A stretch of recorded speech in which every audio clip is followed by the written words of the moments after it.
আমি এবং আমার ছেলে একদিন একসাথে ঘুমাচ্ছিলাম। আমার স্বামী বিদেশ থাকে। আমার শরীরটা খুব খারাপ হওয়ায় আমি আমার ছেলেকে আমার সাথে ঘুমানোর কথা বলি। কিন্তু হঠাৎ একদিন রাতে যখন আমি ছেলের সাথে ঘুমালাম, তখন আমি অর্ধেক ঘুমের মধ্যে আছি এমন অনুভব করলাম। কেউ আমার সাথে বাজে কিছু করার চেষ্টা করছে। ঠিক সেই মুহূর্তে আমার ঘুম ভেঙে যায়। আর ঘুম ভেঙে আমি দেখলাম আমার ছেলে পাগলের মতো কি যেন করতে চাইছে। আর তা দেখে তো আমার মাথায় আগুন ধরে গেল। বন্ধুরা, আমার ছেলে কি করেছিল সেদিন রাতে যা দেখে আমার পুরো মাথায় নষ্ট হয়ে গিয়েছিল। জানতে হলে পুরো গল্পটি শুনতে হবে। তাহলে চলুন বন্ধুরা, গল্পটি শুরু করি। গল্পটি শুরু করার আগে বন্ধুরা, তোমাদের নিকট আমার বিশেষ অনুরোধ, দয়া করে তোমরা আমার চ্যানেলটি সাবস্ক্রাইব করে আমাকে সাপোর্ট করবা। আমি পূর্ণিমা। আমি দেখতে খুবই সুন্দরী, লাবণ্যময়ী। আমার বয়স 34 বছর। আমি ঢাকায় বনশ্রীতে থাকি। আমার এক ছেলে এক মেয়ে। মেয়ের বয়স 12 আর ছেলের বয়স 16। আমার বিয়ে হয়েছে এক প্রবাসী স্বামীর কাছে। বিয়ের কিছুদিন পর আমার স্বামী বিদেশে প্রবাসে চলে যায়। তারপর থেকে আমাকে অনেক কষ্ট করতে হয়েছে। একটি ছোট্ট ছেলেকে নিয়ে আমার খুব কষ্টে দিন কাটছিল। দেখতে দেখতে আমার ছেলে এবং মেয়ে উভয়ই বড় হয়ে গেল। বর্তমানে আমার ছেলের বয়স 16 আর মেয়ের বয়স 12। দুই ছেলে মেয়ে নিয়ে খুব সুখের সংসার আমার। তারা দুজনেই পড়ালেখায় ব্যস্ত। কিন্তু মনের মধ্যে একটাই কষ্ট আমার। বিয়ের পরে প্রায় বেশিরভাগ দিনেই আমি স্বামী ছাড়া থাকতে হয়েছে। বলতে পারেন আমি খুব একটা বেশি স্বামীর আদর পাই নাই। কারণ সে বিদেশ থেকে মাঝে মধ্যে ছুটিতে আসত। আর অল্প কিছুদিন থেকে চলে যেত।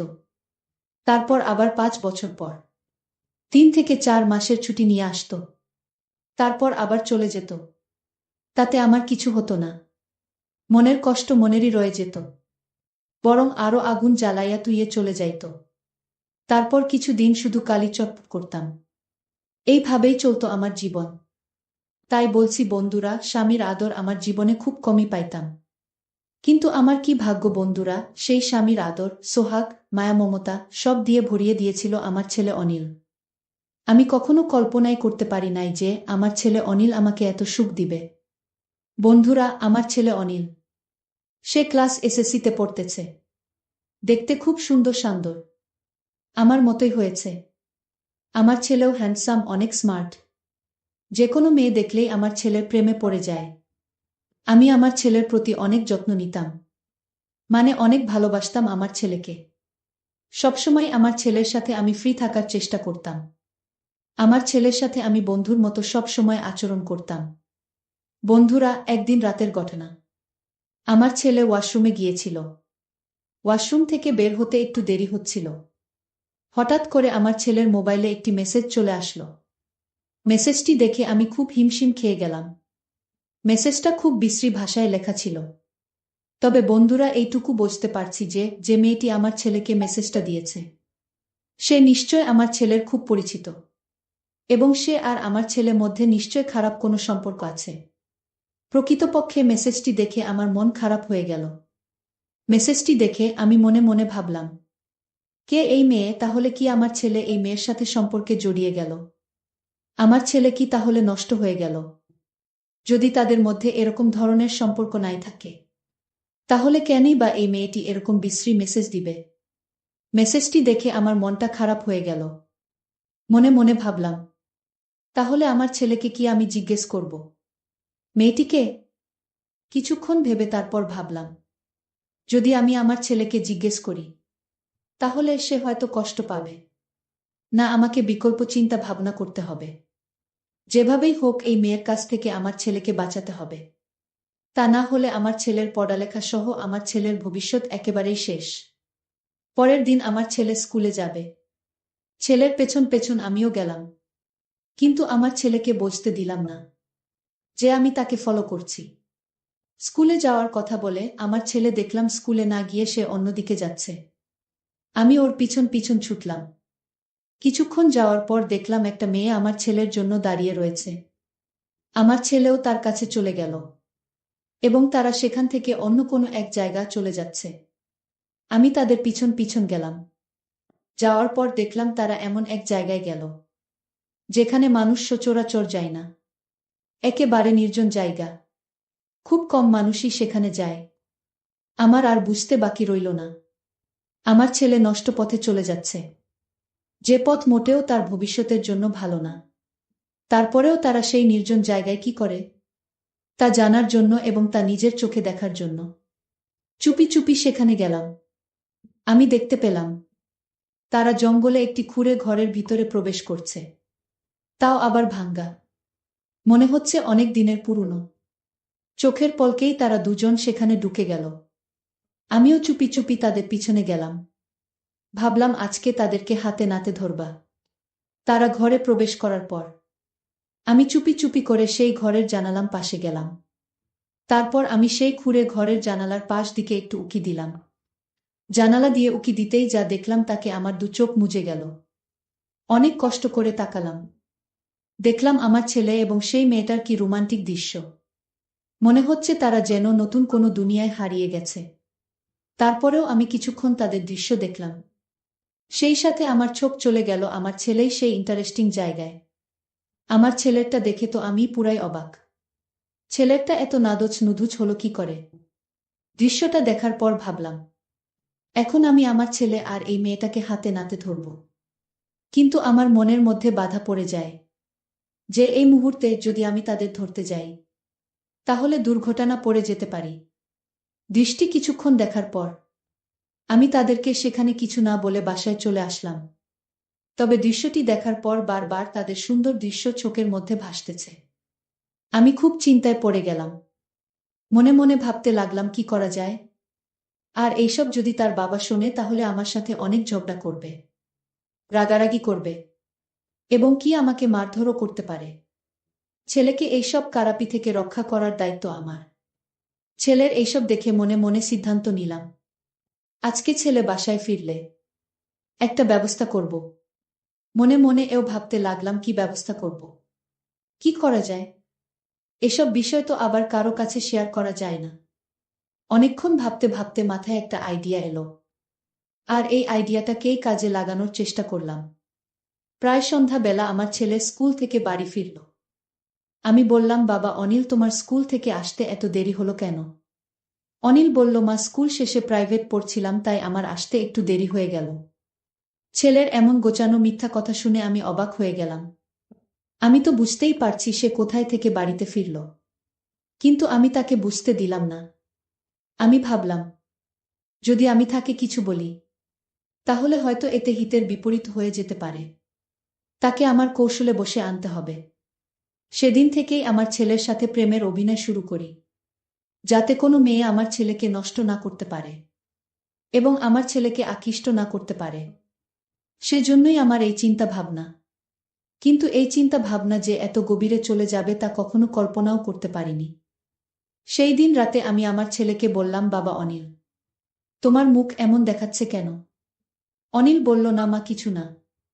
তারপর আমি বললাম অনিল, আজকে তোমার সাথে আমি একটু গল্প করব। অনিল বলল মা কিসের গল্প? আমি বললাম অনিল তোমার সাথে আমার অনেক কথা আছে। চলো আজকে আমরা আগে একটু গল্প করি, তারপর কথা বলি।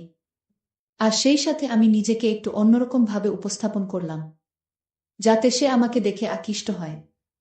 আমি তার সাথে ওপেন ভাবে চলার চেষ্টা করলাম। তারপর অনিল দেখছি মাঝে মাঝে আমার দিকে তাকাচ্ছে আর কি যেন ভাবছে। তারপর তার সাথে আমি অনেকক্ষণ গল্প করলাম। গল্পের করতে এক সময় আমি অনিলকে বললাম বাবা আমার গা খুব ব্যথা করছে, একটা মেসেজ করে দাও। আমার কথা শুনে অনিল আমার দিকে হা করে চেয়ে রইল। অনেকক্ষণ ছেলে সেবা পেয়ে আমার ঘুম ঘুম ভাব পেল। তারপর আমি অনিলকে বললাম বাবা অনিল আজকে আমার খুব খারাপ লাগতেছে, তুই আজকে আমার এখানে থাকবে। কেন জানি আমি আমার ভয় ভয় লাগতেছে। অনিল বলল আচ্ছা ঠিক আছে মা। তারপর আমি আর আমার ছেলে অনিল একসাথে ঘুমিয়ে পড়লাম। রাত যখন গভীর হলো তখন আমি বুঝতে পারলাম কেউ যেন আমার সাথে চুপি চুপি অন্যরকম কিছু করার চেষ্টা করছে। অনেক দিন পর কারো এমন অবস্থা অনুভব করতে পেরে আমার ঘুম ভেঙে গেল। আমি বুঝতে পারলাম নিশ্চয় আমার ছেলে অনিল, কারণ আমার রুমে তো অনিল ছাড়া আর কেউ নাই। তারপরেও আমি ঘুমের ভান ধরে পড়ে রইলাম, বুঝতে দিলাম না আমার ছেলে অনিলকে। মনে মনে ভাবলাম দেখি অনিল আমার সাথে কি করে। কিছুক্ষণ পর অনিল ভাবল, হয়তো আমি ঘুমিয়ে পড়েছি। সে তার ইচ্ছামতো বিভিন্নভাবে আমার সাথে বিভিন্ন রকম অদ্ভুত আচরণ করা শুরু করল। আমি ভাবলাম মনে হয় আমার ছেলে পাগল হয়ে গেছে। আর তা না হলে সে আমার সাথে এরকম অদ্ভুত আচরণ করবে কেন? তারপরও আমি নীরব থাকলাম। যখন সে খুব বেশি পাগলামি করতেছে, তখন আমার ঘুম ভেঙে যায়। আমি সজাগ হয়ে বললাম, অনিল তুমি কোথায়? কি করছো? সে আমার সজাগ হওয়া দেখে বোকা হয়ে গেল। আমি বললাম, অনিল সমস্যা নাই, তোমার যা ইচ্ছা তা করো। কিন্তু বাবা আমার একটা শর্ত আছে, তোমাকে আমার ওই শর্তটা মানতে হবে। তখন অনিল বলল, মা কি শর্ত শুনি। তখন আমি বললাম, অনিল আজকে আমি দেখলাম তোমাকে, তুমি একটা মেয়ের সাথে একটা জায়গায় গেছো। যেখানে তুমি গিয়েছিলে সেই জায়গাটা ভালো না। তবে তোমাকে কথা দিতে হবে, তুমি আর কোনোদিন সেই জায়গায় যাবে না। এর বিনিময়ে তুমি আমার কাছে যা চাইবে তাই পাবে। বাচ্চা ছেলেদের মতো আমার সাথে মাথা নাড়াতে নাড়াতে বলল, আচ্ছা ঠিক আছে মা, আমি আর কোনো দিন সেখানে যাব না। তারপর আমি বললাম, অনিল আমি বুঝতে পেরেছি, তুমি বড় হয়েছ, তোমারও চাহিদা আছে। যদিও আমরা তোমাকে এখন বিবাহ করাতে পারবো না। যতদিন আমরা তোমাকে না বিবাহ করাবো ততদিন তুমি আমার মাধ্যমে তোমার কাজ চালিয়ে যাবে। সব কথার এক কথা হচ্ছে, এক কথায় তোমাকে ওই রাস্তা থেকে ফিরে আসতে হবে। তখন অনিল বলল, আচ্ছা ঠিক আছে মা। তারপর আমি আমার ছেলেকে বললাম, অনিল তুমি তোমার কাজ শুরু করো। মাত্র 16 বছর বয়সের ছেলে, তারপরও গায়ে প্রচুর শক্তি। আমার 16 বছরের ছেলের কাজ করার এত কৌশল দেখে আমার মাথা ঘুরে গেল। মনে হলো যেন আমি জীবনের সমস্ত সুখ খুঁজে পেয়েছি। কি বলবো বন্ধুরা, আমার ছেলের এই ব্যাপারে এত কৌশল জানে তার আমার কল্পনার বাইরে। মনে মনে ভাবলাম, ছেলে তো দেখি তার বাপের চাইতে আরো 10 গুণ বেশি পাওয়ারফুল। কি বলবো বন্ধুরা, সেদিন মনে হয়েছিল আমি নতুন কোনো সুখের ভুবনে হারিয়ে গিয়েছিলাম। সে এরকম কৌশলেই ব্যবহার করেছিল, তা আমি আগে কখনো কল্পনাও করতে পারি না। তার একদিনের কাজের ফলে প্রায় 1 সপ্তাহ পর্যন্ত আমি খারাপ অবস্থায় ছিলাম। তারপর প্রতিদিনই আমার ছেলে অনিল এবং আমার এক অন্যরকম মাস্তি হতো, যে মাস্তির রহস্য আজও পর্যন্ত কেউ জানে না। কিন্তু সত্যিকার অর্থেই আমার ছেলের ভালোবাসা পেয়ে আমি যে এতদিনের ক্ষুধার্ত ছিলাম, আমার যে অপূর্ণতা ছিল, সব আমার ছেলে পূরণ করে দিয়েছিল। বন্ধুরা, মনের টান এবং চাহিদা অনেক সময় জাত পাত কুল কিছু মানে। সে শুধু তখন উষ্ণ চোয়া, যা পেলে সে তখন হয়ে যায় চিরশান্ত। পরিশেষে বন্ধুরা, আমি তোমাদেরকে বলবো, এই কাজটি করাতে আমার 2টি উপকার হলো। এক হলো আমি আমার অতৃপ্ত ভালোবাসাকে তৃপ্ত দিতে পেরেছিলাম। 2 হলো আমার ছেলেকে খারাপ রাস্তা থেকে ফিরিয়ে আনতে পেরেছিলাম। যাই হোক, এখন আমার ছেলেই আমার সব। আমার সুখ, আমার শান্তি, আমার দুনিয়া, আমার বেঁচে থাকার অবলম্বন। বন্ধুরা, আজকে এই পর্যন্তই। গল্পটি তোমাদের কেমন লাগলো তোমরা অবশ্যই কমেন্ট করে জানাবা। আমি আবার আসব তোমাদের মধ্যে নতুন কোনো মজাদার গল্প নিয়ে। বন্ধুরা, ভিডিওটি যদি ভালো লাগে তাহলে একটি লাইক দিন। আর তোমরা যদি এইরকম ধরনের ইন্টারেস্টিং ভিডিও পেতে চাও, তাহলে দয়া করে আমার চ্যানেলটি সাবস্ক্রাইব করো। পরিশেষে তোমাদের সকলের সুস্বাস্থ্য কামনা করি। জন্য তোমাদের সকলকে অসংখ্য ধন্যবাদ।